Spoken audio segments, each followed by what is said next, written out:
think they're just letting us know that this was their turf first. This is the Birdcage Theater. It's known to be the most haunted site in the state of Arizona. The evidence we captured there in the building is real and has not been doctored or faked to increase our views or our profits. Viewer beware, you're in for a scare. Welcome to the Paranormal Files. Okay, that's weird. Watch what you say, partner. I'll rule this place now! Something is really getting my nerves right now.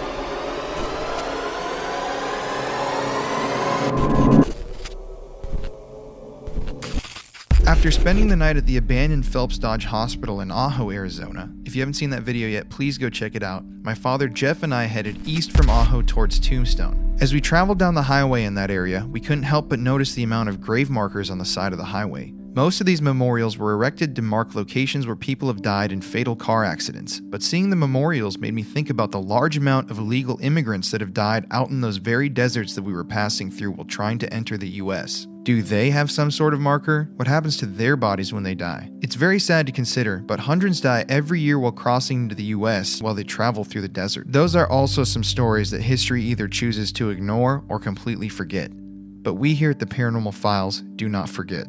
All of those deaths just add to the population of wandering souls that seem to call Arizona home. Oh, there's like 3 right here. There's like 4. Did you see that? Yeah, I got him. Wow. That's trippy, dude.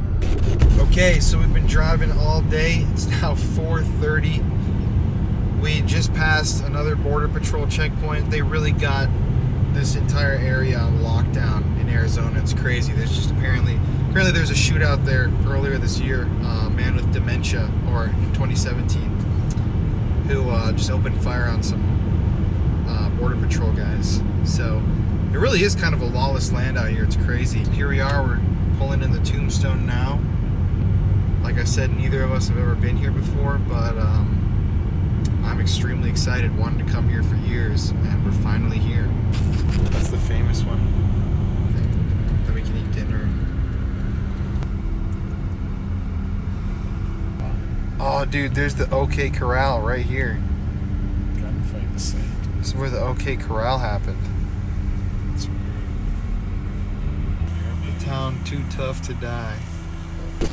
If you don't subscribe to our channel already, please click that subscribe button and make sure to turn your notifications on. It helps us so much, and we can't thank all of you enough for the love and support. Also, if you don't follow me, Colin, on Instagram yet, go hit that follow button and go do the same with Peyton, who's even more poppin' on there than me. Getting more followers gets us one step closer to the big dreams that we have for this channel. In addition, if you want to support the show, our merch store is live. We have some pretty flame designs if you ask me. Thank you to everyone that has bought a piece in the past, and trust me, we see the love and recognize it. Anyways, enough shameless self-plugging. Enjoy the episode and stay spooky, guys. And there it is. There it should be. The infamous Birdcage Theater. This is where they have the shootout? Yep. Oh, that's sick, dude. Yeah. Weird. Tombstone, baby. Founded in 1887, Tombstone, Arizona is probably the most infamous of all the western boom towns. Supported by a rich amount of extractable silver in the environment, Tombstone was originally named Goose Glatz and was established by prospector Ed Schieffelin, who discovered the first silver in the area in 1887. After the discovery of silver in the area, the settlement was flooded with doctors, prospectors, lawyers, gunmen, and others, and the town's population exploded from a few hundred at its inception to 15,000 to 20,000 people by the late 1880s. At its height, Tombstone was also home to around 3,500 licensed prostitutes.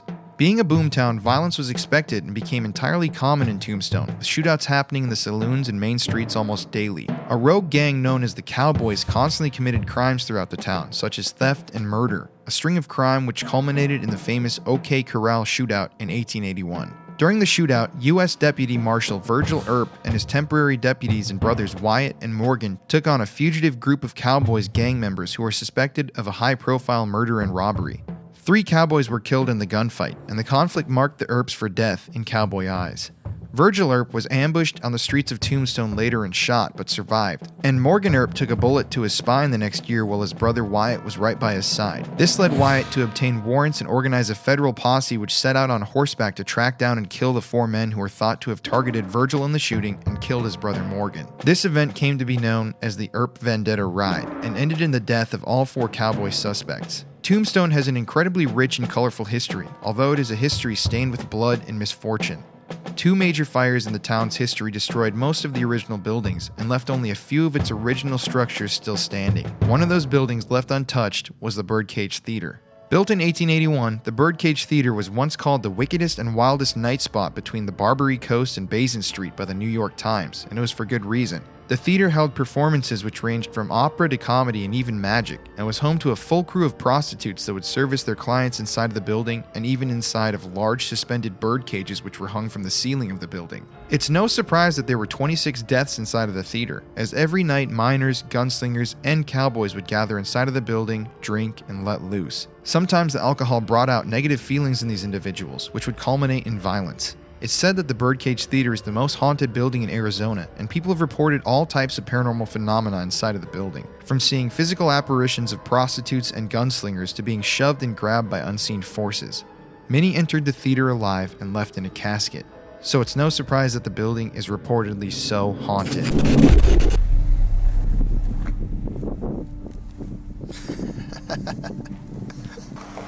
What are you feeling? This is a new horse right here. Huge horse. So it is kind of chilly here in Tombstone, but I would say of all the places that we've been so far on this road trip, I would definitely say that already just standing here on the streets of Tombstone, it feels like there's something here. Wouldn't you agree? For sure, Like yeah. It's kind of like in the wind. Yep. It feels just. I'm really excited to get into the Birdcage because that's such a famous, obviously historic place. And as you see here, this is not meant to be cowboy gear, but I've got my Western outfit on. So maybe get into my pockets, get into a gunfight tonight with some spirits. Just look at that though. Look at that sunset, dude. That's beautiful. Isn't that crazy? Yeah, it's gorgeous. It's like really well kept here too. I like Tombstone. Me too. I'm happy now. Anyways, we're gonna eat dinner right now, actually right across the street. At the Longhorn restaurant. We're gonna walk over. There we are. We're gonna go find our hotel. Award-winning steaks and burgers, it says on the window. Sounds good to me. And then we're heading to the Birdcage, baby. Time to get spooky. I just think out of all the locations we've been, that the Birdcage Theater is going to be probably the most active. There's so many old things in there. You know, there's so many, violent acts, people kill, prostitution, gambling, drunkenness, everything. So it's got a lot of bad energy and probably good energy as well. I think it's gonna be awesome.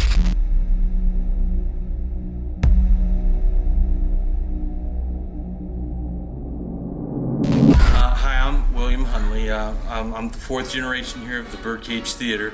It's been in my family since 1934. We're on the backstage right now of the Birdcage. This is where we do our ghost tours at night. And one of my favorite places to sit is to take a chair and put it right up against this cutting board so that I can look down into the casino floor and I see a lot of shadows. I'm not on them every night, but when I do it, I try to sit right there. Cool. What do you think is the biggest spirit, would you say, in this kind of area? Like, who's present? There's a lot of spirits. A lot? Not just one. We have men, women, we have children, we have a dog, we have a cat. Yeah, there's a lot. Joshy's one of our more our kids here, and I'm not real good at doing this, but my girls can usually get Joshy to move that mortician's table up there, and it doesn't go like this. It shakes. It really shakes. Yeah, and they're real good at doing that. So maybe later, Jen, who's going to be with you guys tonight, she'll be able to probably get Joshy to do it. Oh, that'd be so But cool. Joshy won't do it for me because I take his candy all the time. Because people always leave candy for him, and I don't want rodents in here or nothing, so I pick up all the candy. And then he gets mad at me. Yeah, exactly. You know, somebody's got to be the bad guy in this. But the reason that this stage is so huge is because the rafters, they could put up all these different backgrounds, and then towards the very back here, they had it segregated off, and the actors and actresses could actually change their clothes all the time. That's the Black Mariah. It's the Boot Hill hearse. It's trimmed in 24 karat gold and sterling silver, and it's priced by the Ford Museum at over $2 million today. There were 8 of these made in Rochester, New York by the Cunningham brothers, and this is the only one that they know of still in existence today. That is so cool. The curved glass here, this is one of the first ones to ever have curved glass. Wow, that's And crazy. this brings in the paranormal big time because so many people were carried to their death in here. We get photographs of faces looking back at us through this. It's crazy. Looks like the Haunted Mansion. Yeah, You're right. that's a viewing coffin that they would have used in the 1880s. It actually comes apart in the middle, and these are the 2 cases for it because you didn't have a, you know, your undertaker in the 1880s might not have had an actual funeral parlor. So at first, when you passed on, you cleaned up your house real well, and you'd put that on the dining room table, and then everybody would actually come over to the house for the viewing. Wow. Later on, they did all the undertaker where you went and took care of the body there, and you really went, grieved, and left, you know. And so, okay, we'll go ahead and go down into the basement. Cool. Wow, that's great. There are no plugs there. Now this is where they had the West's longest poker game. It lasted 8 years, 5 months, and 3 days. It was non-stop, 24 hours a day, 7 days a week, and the minimum buy-in was $1,000 to get into the game. Famous gamblers like Bat Masterson, Diamond Jim Brady, Adolphus Bush from Bush Brewery, and George Randolph Hearst would meet 4 times a year playing this game. It just constantly kept going on. Dick Clark was one of the major ringleaders of getting this game going. He left the Oriental to come down here to play when it got started, when the Hutchinsons started the game in 1881, and he taught other people like Napa Nick, Sleepy Eye Joe Tom Thompson, and all them how to keep going during this marathon game. These are cribs that are $40 cribs that you could have spent the whole night in. It wasn't like upstairs with the wham bam thank you ma'am. Underneath is where they kept all the booze. And that's neat to check out. EVPs, important in there. Okay. You get some good ones. My bad. And same thing in these. A lot of orbs that come back and forth across here. Also, it's a dirt floor.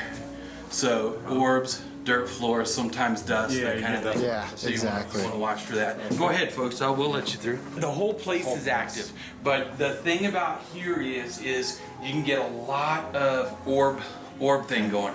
The reason I point out the dirt floor, dust as well. Right. Okay, but our orbs here are usually anywhere from red, blue, and green. Okay.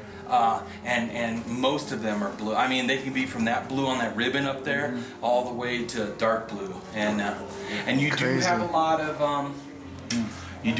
plexiglass up there on the casino floor. Yeah. Just so you know that. Yeah. And then the cameras, all the cameras will give you an orb kind of like thing too. Right. You're aware of that as well. I think we see that, we're looking at the orbs where they kind of go in. Yeah, and that's what I'm talking Unmistakable about. kind of. Yeah, no, these are We know that unmistakable. kind of You get different. lightning rods too because they're moving and they're losing their shape because they're trying to form. Yep. Yeah, we get a lot of lightning rods around here.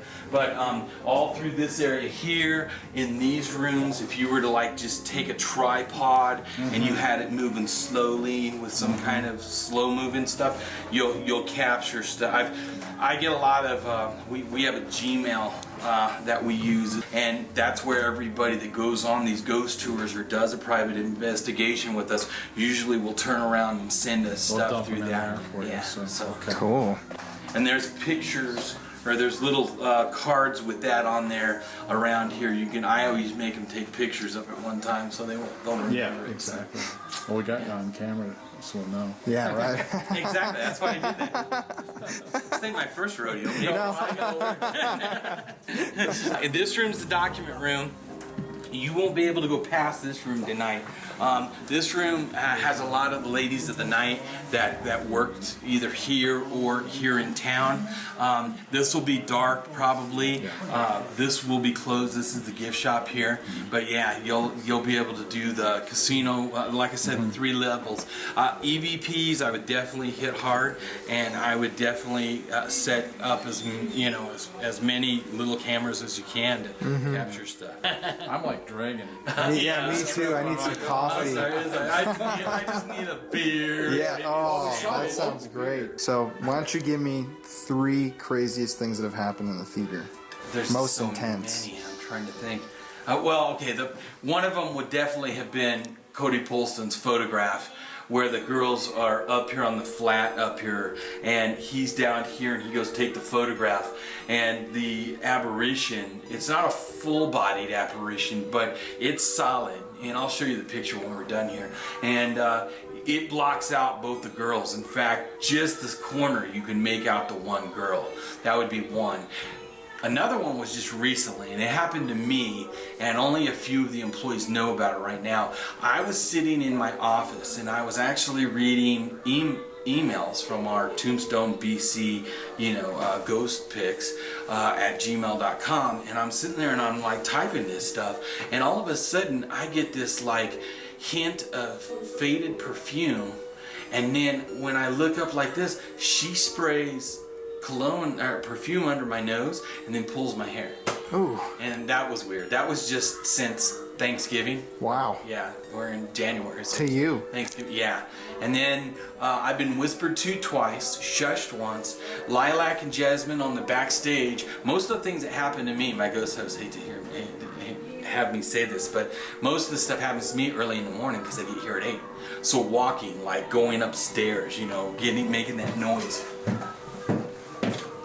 Yeah, you get that all the time around. Crazy. Morning, noon, and night. Just footsteps, boot steps. Yeah, boots, or even you can tell when it's women because they've got that little heel thing going click, click, click, click, click. Yeah.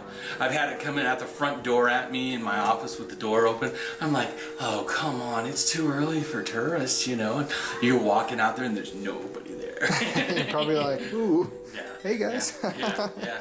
And then every once in a while, Joshy will move something. Oh, there's a little gal named Sally, and she'll blow air over those 2 big bottles up there. And when that happens, that's crazy. I bet. Ooh, like that. And it's like there's no air coming through the building that can do that. So it's like no way that could even happen. Yeah, no, it's one of those where it just, how's this happening? Because if there is the window, we try to debunk 99% of everything happens in here. A lot of people will send me stuff sometimes, and it's like, look, I saw a face, and I'll have to explain to them, look, a lot of the glass, a lot of windows in this building are 140 years old. There's a lot of imperfections than what there is today when you have glass, like a glass case, that's thicker, and stuff. All this has bubbles and stuff. So it can make images. And then there's times that, you look at it and go, oh, no, that's real. That's not glass. So that's not matrixing or anything what they call like that. So sometimes this wall over here, this wall back here will, you know what matrixing is, right? Oh yeah. Okay. So a lot of times you'll matrix and you'll get a body over here, or you'll even get a face in that corner. I bet. Now, and that's just with the Adobe. But then there's times that you get a full body, and then you're going, no, that's not. Yeah, that's not that. So there were 16 gunfights, 7 fatal, killing 26 people and leaving over 140 bullet holes throughout the walls, ceilings, and floors. There's 1 out in the bar room. There's 6 in the foyer themselves. And then casino floor, the ceiling, some of those are bullet holes up there. They're in the floor and they're in the walls as well. Professor Andrus was a magician, and he'd put slugs in his mouth, and his assistant would fire blanks. And one night, this drunken cowboy goes, well, if he can catch those, he can catch these. And he pulls out his 6-gun and he cocks it, and he says, catch this, Professor. And the guy next to him bumps his arm, and the shots go wild down here in the stage. Oh, wow. So those are the actual... Yeah. That's crazy. And his picture is this over here. Lucky for him, though. Yeah. But that's him right there. On the wall right there. Professor Angus. Weird. Whatever Ola's about is from Spain. I just call him, oh, I lost my ball.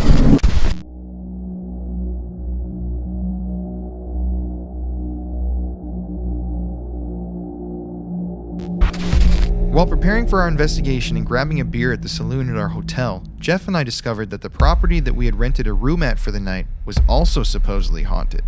Here's what the bartender had to say. My name is Lainey. I work at Tombstone Monument Ranch. And this has actually been a working ranch since the late 1800s. And it's called the Trap Men Saloon because the family that lived here was the Trap Men family. And there have been a few odd things that have happened since I've been working here. My first week here, I had turned all the music off, turned most of the lights off, and locked all the doors, so I was here by myself, and I could hear a woman hysterically crying behind the bar with me. And I actually called my mom and asked if she could hear it, and she could hear it over the phone. And I think second most interesting would be there's a story about a woman, the ghost of a woman who wanders around, long purple dress, long beautiful blonde hair, and she likes to go walk down by the horses here. And I had checked a family in, and obviously no one was going to tell this little girl's ghost story as soon as she got here. And the little girl looks up at her mom and asks, "Did you see the lady in the purple dress with the pretty blonde hair down there by the horses?" And just the hair on the back of my neck stood up, and it was just really, that really made me actually believe the stories that people had told me about it. Seen books fly off of the shelves, flat shelves, no wind, no one's opening any doors or anything, and the kitchen is my favorite. The light in there always, I'll turn the light off and walk out and I hear it click back on and turn around, and of course I walk back in there and the light is on. So and someone messes with the silverware every now and then, just little stuff like that. Kind of more into the history of the Trap Men family, we do have the original root cellar here in this bar if you'd like to see it. Get any good lights. But yeah, so this was the house that was here actually burnt down, and when they came in to build this resort, they uncovered it. It's the original root cellar, and there's a little tunnel right there in the very back. So whenever the Apache Indians would come through, the women and small children would crawl through this tunnel, and the men would stay up here and defend the home. And the tunnel would go out halfway about to the Dragoon Mountains. And wow. Yeah, so there's a lot of history here, and this is all exactly what was left behind and how they found it. So what do you think is actually here causing the activity? Maybe just leftover energy. I know that sounds kind of corny. You know, there have been a lot of people that may have lost their lives on this ranch, maybe natural causes, gunfights. You know, it was the Wild West. A lot of people have passed through. It was a working ranch, so a lot of people came in and out of here, and this used to be the home for a lot of people, and it is no longer. So I've never felt afraid. I've never felt scared. I've never felt unwelcome or unwanted. It's always kind of more of a playful, just, I mean, even the hysterical crying, I wasn't necessarily scared. Just, I think they're just letting us know that this was their turf first. How ironic that we just end up staying here. It's crazy. Like having a beer, this beautiful bar, and Good choice. meet her. All right, those great stories. They keep this thing clean. Yeah, but I think you can get a good feel for this. Yeah, you can still see someone's original gun down there. No way. Yeah, it's in the holster. See it? Oh shit. That was left. That's real. This is exactly how they found it. Wow. We've got locals really here because this resort was built in 2009. So Gosh, who would know that? yeah, so we have We came that locals night, so that would come and ride their horses out here whenever it was just part of it was just land that they could ride on, and Right. they would always come through and try to find stuff, and they had heard that there was a root cellar, and I guess the way that the building had collapsed on top of it, Oh. they just never found it. So I'll show you where the book flew off, like Oh, please.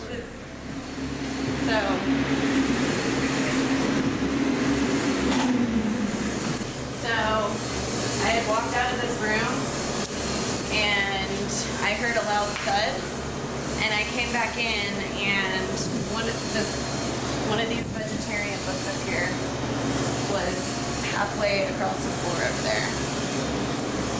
And I was the only one in the building. There was no doors opening and shutting to create a draft. It wasn't, you can see it's not easy for that to just fall and then Yeah. fly across the room. So Do you think he was mad that it's a vegetarian I was thinking, cookbook? probably. get these vegetarian books out of here. Yeah. Give me my beef. Yeah. And this is my light switch that likes to mess with me. Crazy. How bizarre though that we end up staying here. You randomly got, here's the key, Yeah. randomly got this place for our rental. Yeah, I know. Here we are in our jail themed room. Dude. 3 + 4 is 7. Yeah, I know, I was thinking that actually. Where you go? Yep. 34. How did you get this in there? Not so easy, is it? Well, your eyes are much younger.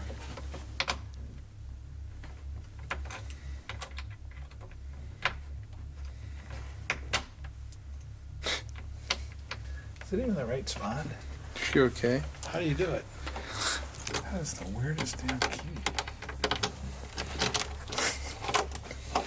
Jesus.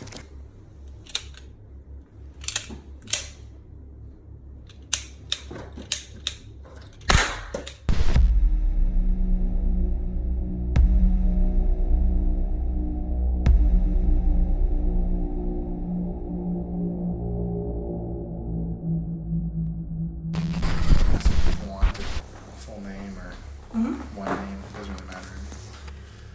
Okay. Oh, weird. The light's kind of. Okay, that's weird. Come on, Dad. Okay, there we go. Oh, okay. We're having seizures now. I know. Oh, that's weird. Okay. Oh, was it really just doing that? Yeah. No. Were you doing that? No. I mean, that's what I'm saying. Well, let's do it. I mean, All right. here it goes. That seems really tight. Okay, so tonight we have traveled all the way to Tombstone, Arizona. Jeff and I have been on the road now for how many days is it, Dad? Last Thursday. So. Friday for me, technically. All right, so. But we left on Saturday. 5 so days. 2 days off. 5 days. What's that noise? Oh.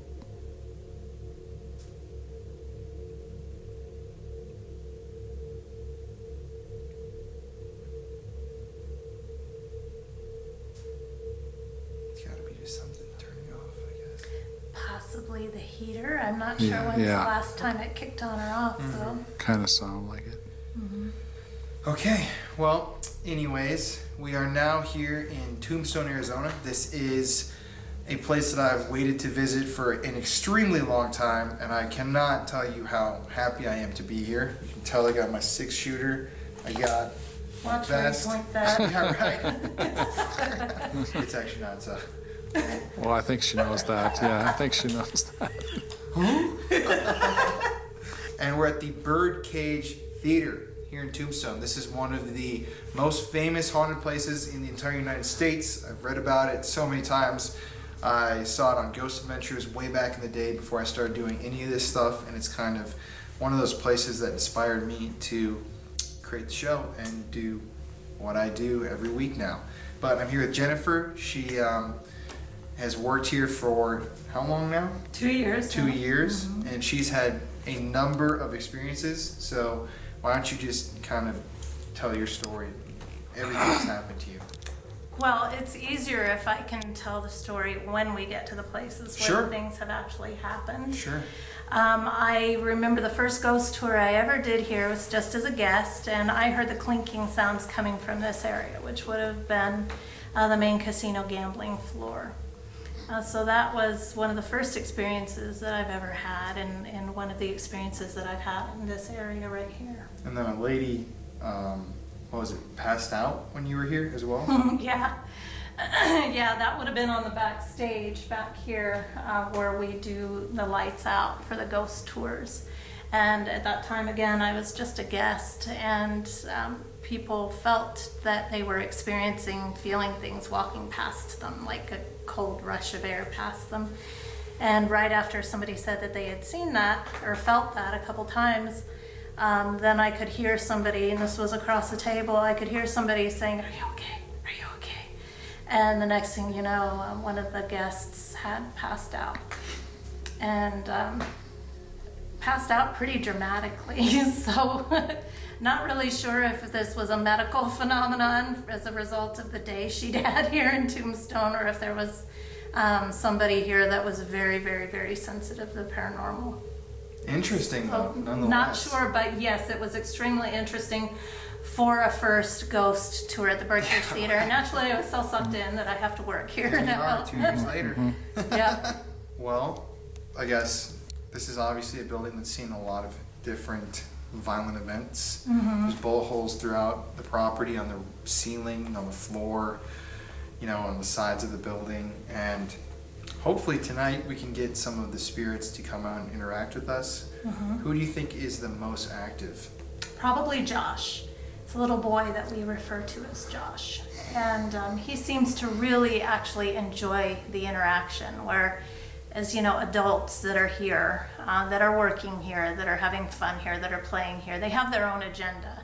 And that agenda is not necessarily stopping and talking to me or to any of us unless we hit on something that really keys into something they want to interact about, if that makes sense. So I would say Josh is probably the most active spirit here because he's a child, and I think he really values that interaction. I think he really values that he feels loved and cared for And where does by he us. hang out the most? I experience him the most, and I believe all of us do, on the backstage. He seems to be very, very comfortable around the Black Mariah. We and wanna on go top back of the there? Black Mariah, absolutely. I Cool. think we Let's, should. let's start it off. Here we go.